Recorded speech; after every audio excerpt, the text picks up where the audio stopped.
Welcome back to another episode of CRT's Cozy Corner, Shakespeare Edition. I am really excited because in 5 days, it is my husband, Mr. Lavour's birthday. So to celebrate, we're going to be reading his favorite Shakespearean story, Coriolanus. I know we've been on a bit of a tragedy streak lately, so what's one more? And then I promise next week we'll get to a comedy. But if you're ready, everyone go ahead and take a deep breath. And let's get started.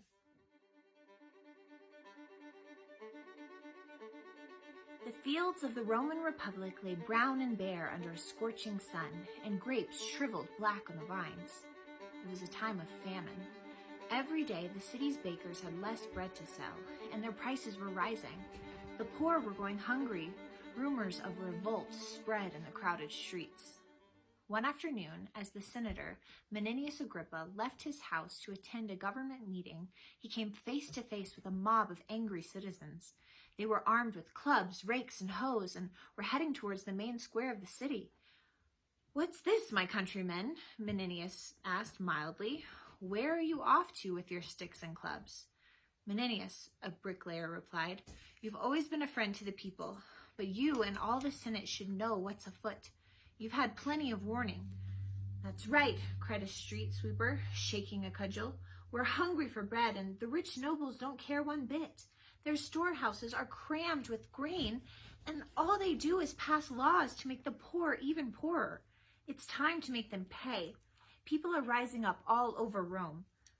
"Please, my honest neighbors, don't listen to this folly," Menenius said. "It is the gods who cause famine, not the ruling class. You slander the heads of state, but in truth, they care for you as they care for their children."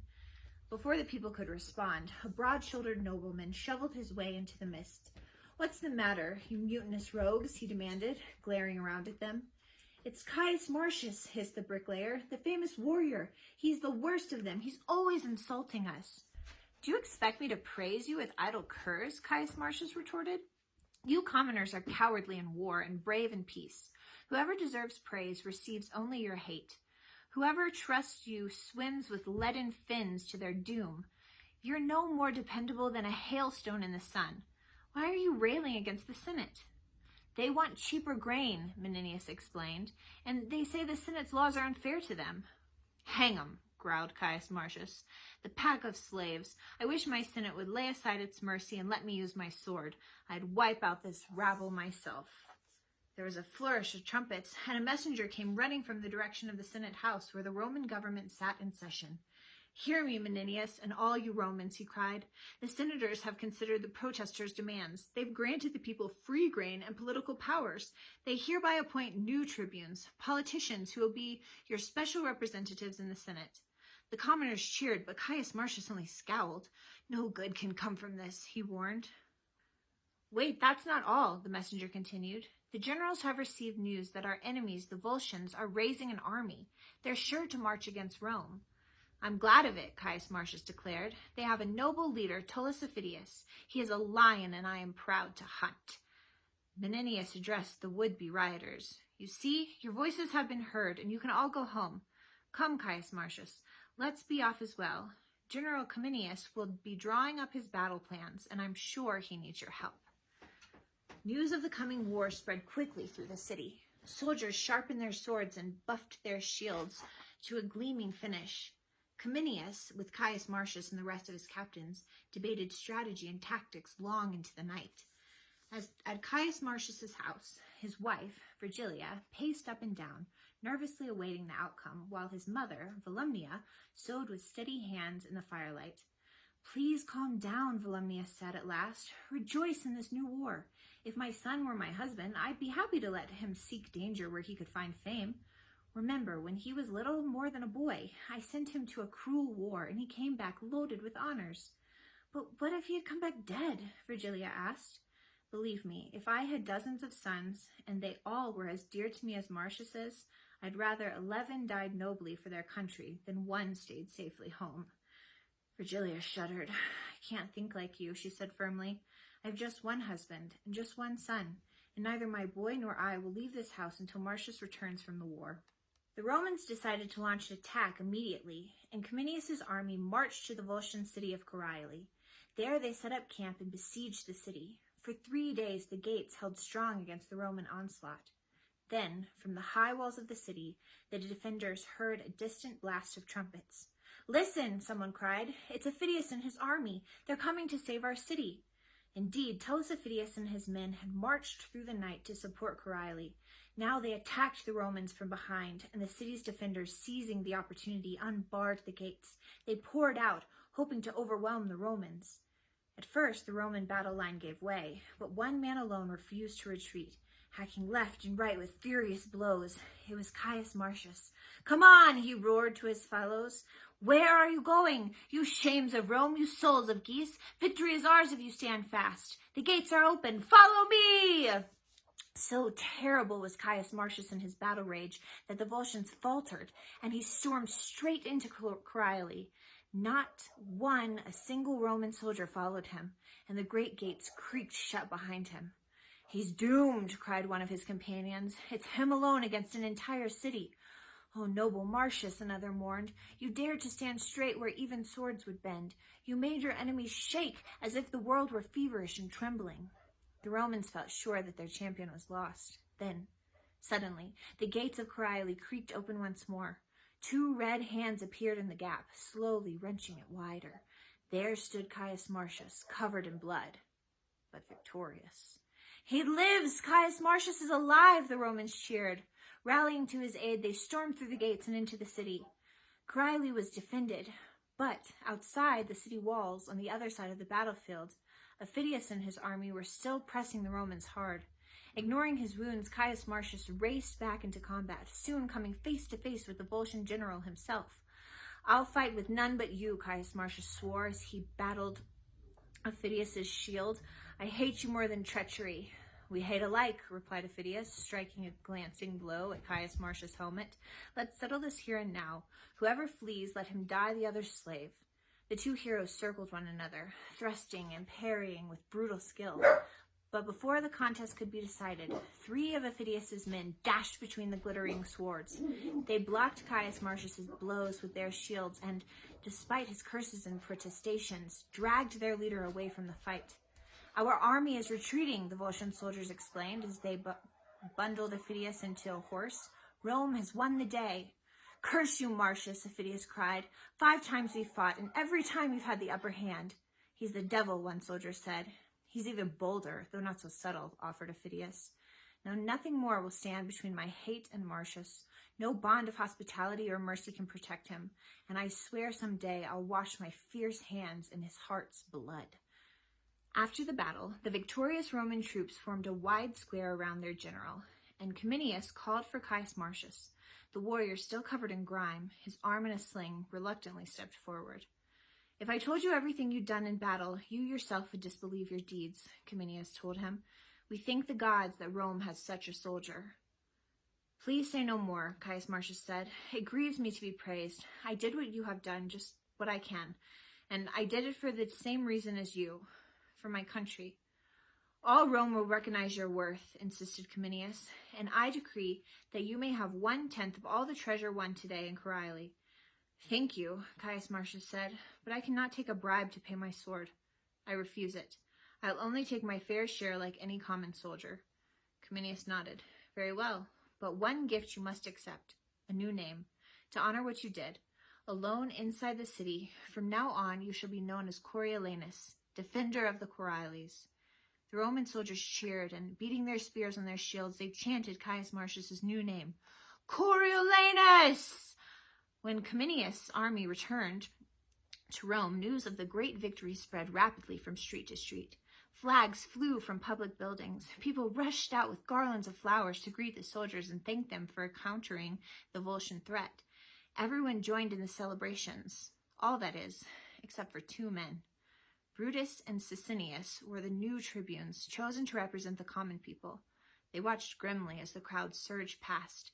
"The citizens speak of nothing but Coriolanus," complained Brutus, "and to bow to him as a god." "I fear he'll be elected consul," Sicinius added, "and then, as the highest Roman official, he'll hold power over all of us." Whatever authority we have would then be hollowed out, Brutus said. We can't let that happen. Fear not, said Sicinius. You know he'll never be able to show enough humility to beg the common people for their votes, and without those votes, he cannot succeed. That's right, agreed Brutus. We'll use his pride to stop him. Sooner or later, his soaring insolence will irk the people. Then you and I can kindle a blaze in the dry grass of the common folk, and blacken his name forever, finished Sicinius. Soon after, the senators and tribunes gathered together to consider who should be elected consul and hold the highest office in the republic. Coriolanus was the favored candidate, and Cominius rose before the white-robed senators to speak on his behalf. The deeds of Coriolanus should not be uttered feebly, Cominius said. All his life he's fought for Rome. We've never seen a more valiant or terrifying warrior. In this last battle, he smatched in Coriolanus like a wayward planet. Covered from head to foot in blood alone, he entered the city's gates, and there alone he fought, and never stopped until the city was ours. He covets no treasure, seeks no praise, and for his deeds asks no reward. He's a worthy man, agreed Menenius, placing a friendly hand on Coriolanus' shoulder. The senators gave a murmur of approval. Coriolanus winced. I'd rather have my wounds back, he muttered, than hear how I got them. Caius Marcius Coriolanus, Menenius announced, the Senate is pleased to make you consul. All that now remains is for you to speak to the people and receive their votes. Thank you, Coriolanus said. But can't we overlook that custom? I don't have the stomach to brag and pander and show the wounds I've won in battle, praise myself and beg for votes. I cannot bring my tongue to such a place. At this, Sicinius sprang to his feet. Sir, the people must have their say, he said sharply, and they won't accept 1 ounce less of ceremony. Don't defy them, Coriolanus, Menenius advised. This is the custom. You must speak to the people and win their votes. Later that day, Coriolanus went down into the Roman marketplace. There, among the honking geese and vegetables and bustling tradesmen, the would-be consul stood awkwardly. Soon 2 citizens, a baker and a potter, approached. You know my purpose here, Coriolanus said, greeting them. We do, sir, said the baker, and we know your reputation. You have been a scourge to Roman's enemies.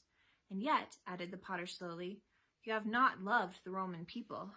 Nor have I flattered them, Coriolanus said. I do them the honor of speaking honestly. Tell me, what is the price of your vote for the consulship? The price is to ask it kindly, said the baker. Coriolanus grimaced. Kindly, sir, I ask you. Let me have it. I think you've earned it with your deeds, admitted the baker. Yes, you'll have my vote, promised the potter. So throughout the day, in groups of 2 or 3, Rome's commoners met with Coriolanus and gave him their votes. At last, the sun began to dip in the sky, and with obvious relief, Coriolanus left the marketplace.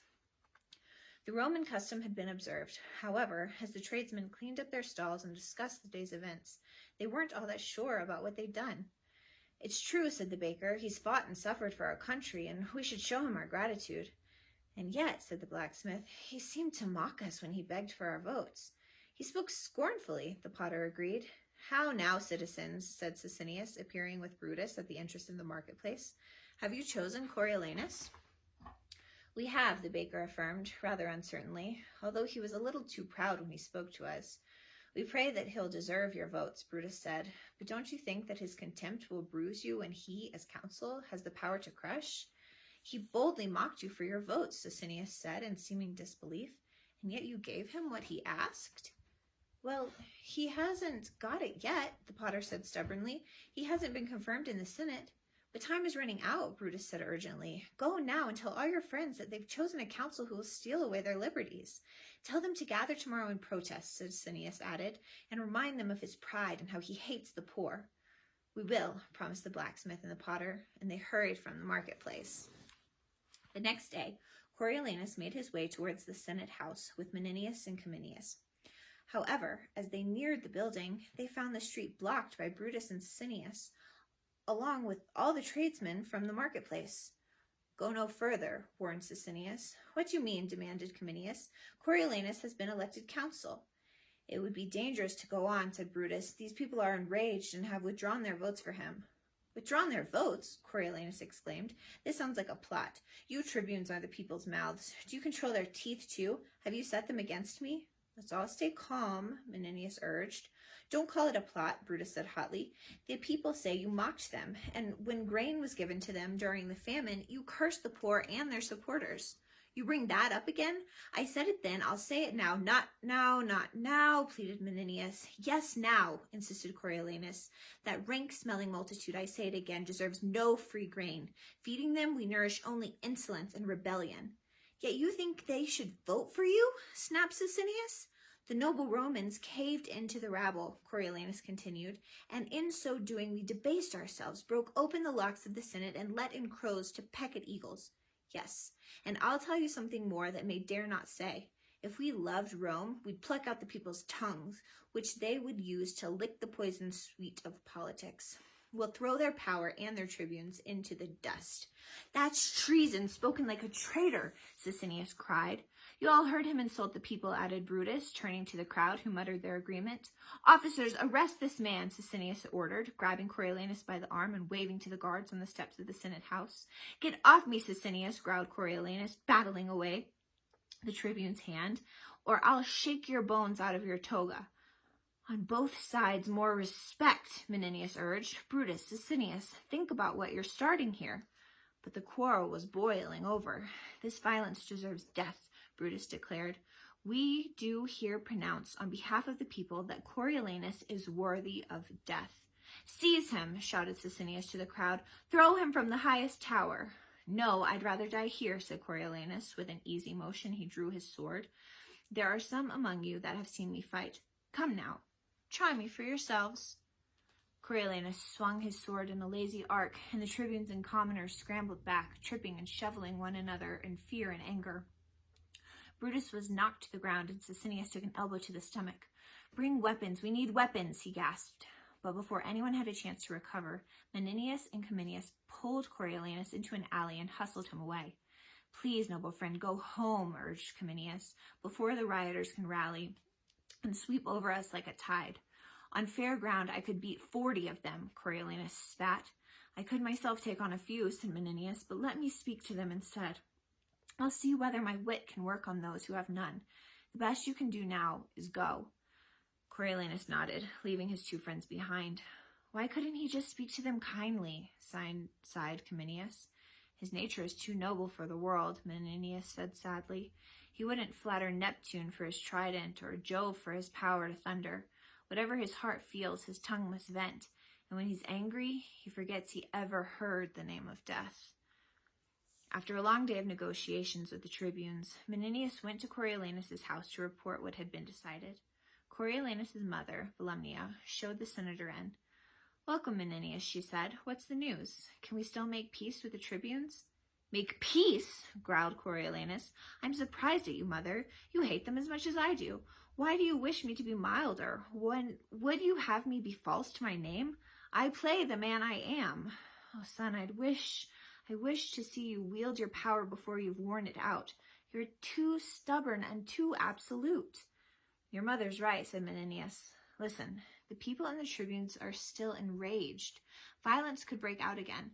But if you would return to the marketplace and repent the things you've said to them, I couldn't do it to the gods. Son, you must speak to them, urged Volumnia. Speak not what you feel, but use your tongue as you would a strategy in battle. Win with gentleness what otherwise could have cost you blood. Menenius nodded. If you act humbly, he said, speak fairly and answer their accusations mildly, you may yet win their hearts. Coriolanus groaned. Shall I use my throat of war to lull babies to sleep? Shall my knee, which never bends except in stirrups, bow like a beggar seeking charity? Do what you want, Coriolanus, Volumnia said angrily. I won't beg you to do this. If all comes to ruin, so be it. I'm not afraid. Your bravery got from me. You sucked it in your mother's milk. But your pride is your own. Oh, don't scold me, mother, Coriolanus replied. I'll go to the marketplace. I'll go and beg their pardon, and I'll come back loved by all the poor of Rome.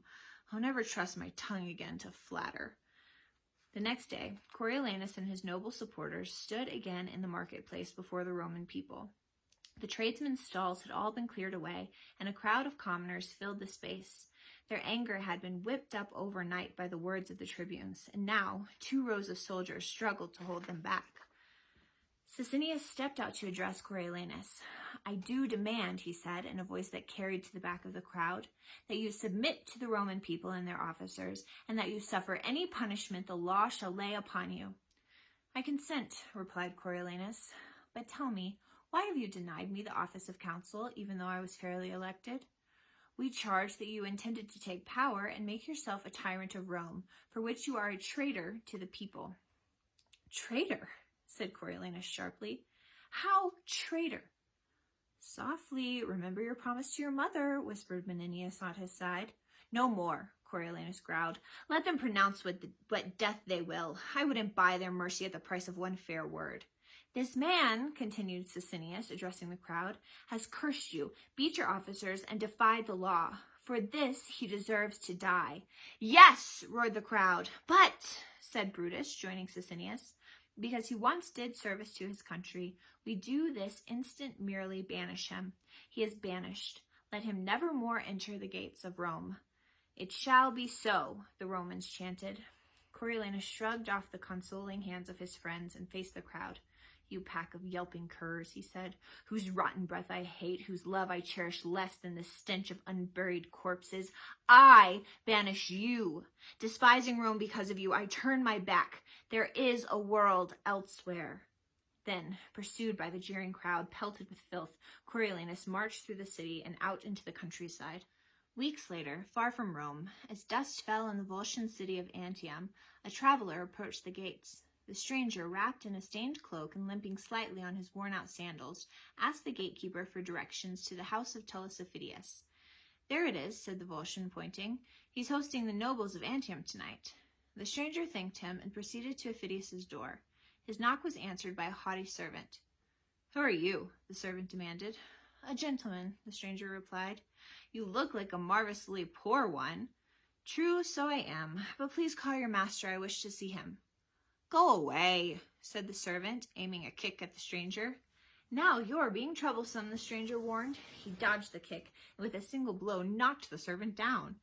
"What's that racket?" called a voice from within. A moment later, Aufidius himself came into the hallway to find the stranger standing on his threshold. "What's all this? Who are you?"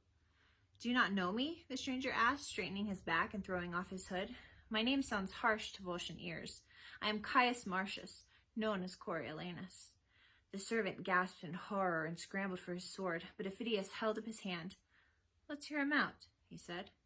"Yes," the Roman continued, "I am Coriolanus, but now, despite all the blood I've shed for Rome, that name alone remains. The cruelty and envy of the people have devoured the rest. A pack of slaves has chased me out of Rome. So, if you want revenge, I'm here, and you can easily cut my throat. But otherwise, my life may be of use. For, if you let me, I'll win with you against my former country with the fury of a demon."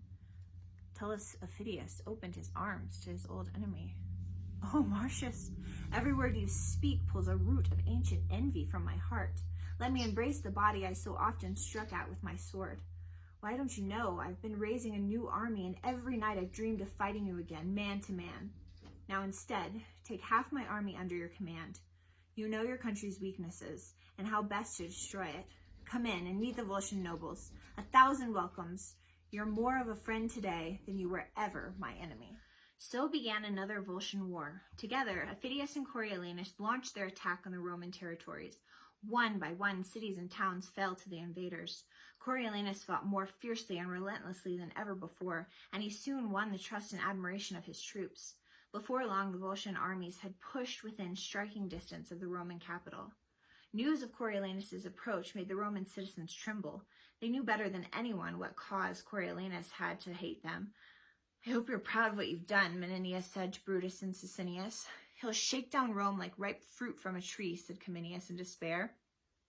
Tullus Aufidius also had cause to regret Coriolanus' success. He began to wonder if sharing his command with the Roman warrior had been such a good idea. "He behaves more proudly now, even to me, than I ever thought he would," the Volscian general mused. "But that's true to his nature, and I must excuse what cannot be changed. And, for better or worse, our war will soon be at an end." The Volscian army set up camp on a hill within sight of the walls of Rome and began preparations for a final siege. The desperate Romans sent one ambassador after another to plead with Coriolanus. None were admitted. Even Cominius and Menenius were turned away. The two generals were preparing their plans for the attack when they heard a commotion from the entrance to the camp.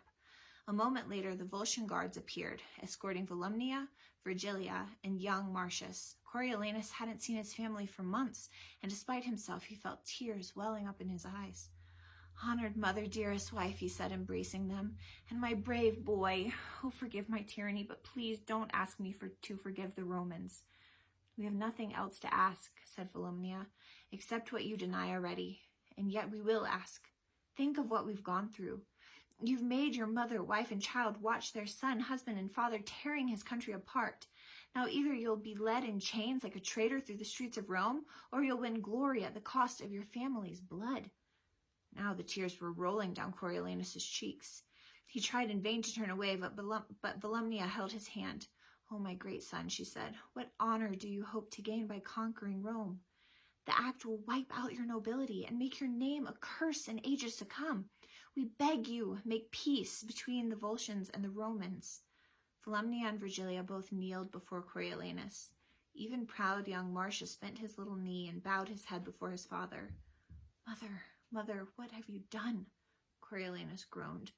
"You've won a happy victory for Rome, but for your son, believe it, your arguments are most dangerous. But so be it. Aufidius," he said, turning to the Volscian, "I cannot wage the war I promised, but I'll make a suitable peace. If you were in my place, could you do any different?" "I, too, was moved by their appeal," admitted the general, but although Aufidius could understand the Romans' decision, he could not excuse it. "Dear ones," Coriolanus said, picking up his son and pulling his wife and mother close, "all the swords in Italy could not have made this peace." A few days later, Tullus Aufidius and Coriolanus led their troops through the gates of Courtauld. They were met by cheering crowds, but although they were undefeated, many of the Volscian soldiers felt that victory had escaped them. For them, the blame lay squarely on Coriolanus. "He turned my own charity against me," Aufidius muttered between clenched teeth. "I welcomed him, made him my equal, and gave him my best and freshest men. Then, with victory in sight, for a few women's tears, he sold the blood and labor of our war." In the great square of Courtauld, the returning generals dismounted to greet the nobles of the city. "Hail, my lords," said Coriolanus. "I have led your wars even to the gates of Rome. We've brought home spoils and riches and an honorable peace." "My lords," said Tullus Aufidius, "don't listen to this man, but tell the traitor how he has abused your trust." "Traitor?" Coriolanus exclaimed. "How now?" "I, traitor, Marcius." "Marcius? Why do you call me by my old name?" "Yes, Marcius, Caius Marcius," Aufidius repeated. "Do you think I'll grace you with that robbery, your stolen name, Coriolanus, in Courtauld itself? My lords, he has betrayed you, and for a few drops of salt given up your victory." At the first sight of his mother's tears, he broke his oath, and, like a little boy, he cried away your claim to Rome. "False hound," Coriolanus roared. "You call me a little boy? Remember, it was here I fought, in this very square, and like an eagle in a flock of doves, I fluttered your Volscian troops. I alone did it." "That's right," cried a voice in the crowd. "You killed my son." "You killed my cousin," cried another. "Kill him! Kill him!" the people shouted. You insolent man," Aufidius snarled. He drew his sword to attack Coriolanus, but he was already too late. The crowd of angry Volscians surged forward, and the Roman was stabbed and trampled under their feet. By the time the nobles had restored order, the mighty warrior was dead. When they saw what they had done, the Volscians' anger soon gave way to shame and sadness. "Let's carry away his noble corpse," said one of the Volscian lords, "and mourn him." "My rage is gone," said Aufidius, and he let his sword fall to the ground. "Lift him up and lower the flags and beat the drum. Though in this city he has left many widowed and childless, still he shall have a noble memory." So, led by Tullus Aufidius, the Volscians carried away the body of their greatest enemy and fiercest friend. Ooh, talk about pride, right? Hope you all have a great week, and next week we'll come back with something a little bit lighter. Thanks, friends.